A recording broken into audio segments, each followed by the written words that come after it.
अमरावतीकरों की तरफ से मैंने मोदी जी का कल बहुत बहुत धन्यवाद किया। नेताओं ने कल फैसला करके मेरी उम्मीदवारी अमरावती से जाहिर की, तो उनके लिए उनका दिल से मैंने धन्यवाद किया। अब की बार 400 पार और 400 में एक अमरावती हो, इसके लिए जितने भी एनडीए के घटक है वो मोदी जी के सपने के लिए और अमरावती के विकास के लिए सब एकजुट होकर एक मंच पे आकर एक साथ काम करें। लोगों ने खुद मुझे आशीर्वाद दिया जब 2019 में एक सुनामी चल रही थी, उसके बीच मुझे आशीर्वाद दिया गया अमरावती में, और आज एक सिंबल के साथ अमरावती में उतरूंगी। तो मुझे लगता है ये मैं अमरावतीकरों की ही इच्छा थी। मैंने पिछले 5 वर्षों से एज ए एनडीए की एक घटक करके अमित शाह जी, हमारे नरेंद्र मोदी जी, देवेंद्र फडणवीस जी, नड्डा साहब और बावनकुड़े साहब, हमारे जो नेता जिनको बोला है, उनके ही विचारों पे मैं पिछले 12-13 वर्षों से काम कर रही हूँ। और जिनको नेता माना और उनके आगे मुझे नहीं लगता है कार्यकर्ता कोई जाता है। और नेताओं ने कल फैसला करके मेरी उम्मीदवारी अमरावती से जाहिर की, तो उनके लिए उनका दिल से मैंने धन्यवाद किया। क्योंकि अमरावतीकरों की आंखों में मैंने बहुत दिनों से, बहुत समय से देख रही हूँ कि उनकी इच्छा है, क्योंकि जब से लोकसभा शुरू हुई है तब से आज तक कभी भी कमल अमरावती जिले में बैलेट पे नहीं आया है। तो उनकी इच्छा हमेशा से थी कि देश के साथ जब देश की एक उम्मीद चलती है तो अमरावती में भी वही सिंबल आए। मुझे लगता है अमरावतीकरों की तरफ से मैंने मोदी जी का कल बहुत बहुत धन्यवाद किया। कल रात में अर्जेंट में पहले सीट डिक्लेयर होती है और फिर जाके प्रवेश करते हैं, और आज मैं देवेंद्र जी को मिलने आई हूँ, दादा को हमारे, फिर यहाँ से मैं दिल्ली जाऊँगी। स्थानीय स्तर पर जो भाजपा के सहयोगी दल हैं उनका विरोध भी देखने को मिल रहा है, वो नाराज है आपको टिकट मिल गया, उनके नहीं, या उनके मुझे लगता है रवि जी भी एक एनडीए के घटक करके 2014 से देवेंद्र जी के साथ थे। ऑपोजिशन में जब आई सरकार तब भी रवि जी देवेंद्र फडणवीस जी के साथ थे। तो हम ऐसे घटक हैं कि समय आया तो साथ रहो और समय खराब है तो छोड़ दो, ऐसे घटकों में से हम नहीं हैं।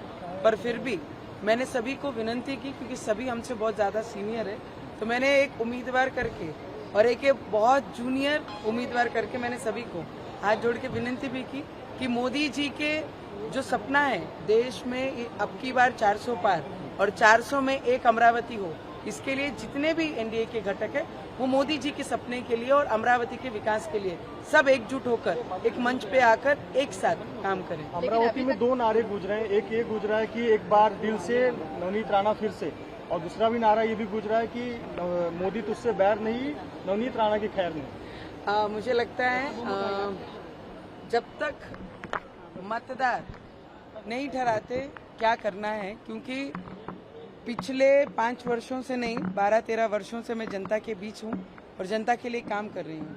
तो मुझे लगता है एक बहू के नाते भी और उस क्षेत्र में कंटिन्यू लोगों के बीच लोगों की सेवा करते हुए लोगों ने खुद मुझे आशीर्वाद दिया जब 2019 में एक सुनामी चल रही थी, उसके बीच मुझे आशीर्वाद दिया गया अमरावती में, और आज एक सिंबल के साथ अमरावती में उतरूंगी। तो मुझे लगता है ये मैं अमरावतीकरों की ही इच्छा थी जो मेरे रूप में अमरावती में आई है।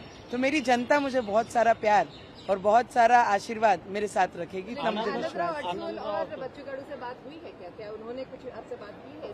मैंने आपको सीधे स्पष्ट शब्दों में कहा है, बहुत सीनियर है मुझसे, जितने भी एनडीए के गठ और जो भी नेता हैं, कि सभी ने एक होकर मोदी जी का जो सपना है देश के विकास के लिए और अमरावती के विकास के लिए सबने एक मंच पर आकर साथ देना चाहिए और अमरावती का विकास करना चाहिए। उनसे कोई बात नहीं हुई है क्या? उनकी जो भावना है उनसे आप जैसे सुने हैं वैसे ही मैं भी सुन रही हूँ मीडिया के माध्यम से, पर हमारी कोशिश जरूर रहेगी कि हम सब साथ में आकर मंच पे मोदी जी के सपने के लिए और इस बार 400 पार के लिए काम करें। तो एनडीए के उम्मीदवार के लिए बहुत मुश्किल होने वाला है, टफ होने वाला है, आप उधर रही हैं, कितना चुनौती है, कितना कॉन्फिडेंस है, कितना वोटों से जीतेंगे? वोट तो मेरे मतदार ठहराएंगे। मैंने काम किया है, मैं काम लेके मेरे लोगों के बीच में जाऊंगी, और एक बहू के नाते भी और कंटिन्यू क्षेत्र में लोगों की सेवा की है मैंने, तो लोगों का आशीर्वाद और प्रेम मेरे साथ हमेशा रहेगा, इतना मुझे कॉन्फिडेंस है। एक मामला आपका कास्ट सर्टिफिकेट का कोर्ट में लंबित है और हो सकता है सुप्रीम कोर्ट में फैसला भी आए, क्या वो सेटबैक हो सकता है आपके लिए? उसके लिए आप तैयार हैं? क्या कुछ होगा? देखिए, नारी के साथ संघर्ष है, ये हमने जन्म से पहले ही हम संघर्ष लेके आते हैं और वो संघर्ष में करते करते 12-13 वर्ष इस क्षेत्र में मैंने पूरा किया है और आगे भी संघर्ष की हमेशा तैयारी रखती हूँ। आखिरी सांस तक नारी को संघर्ष रहता है और संघर्ष हमेशा के लिए तैयार रहती हूँ और उसको सामना करते रहती हूँ।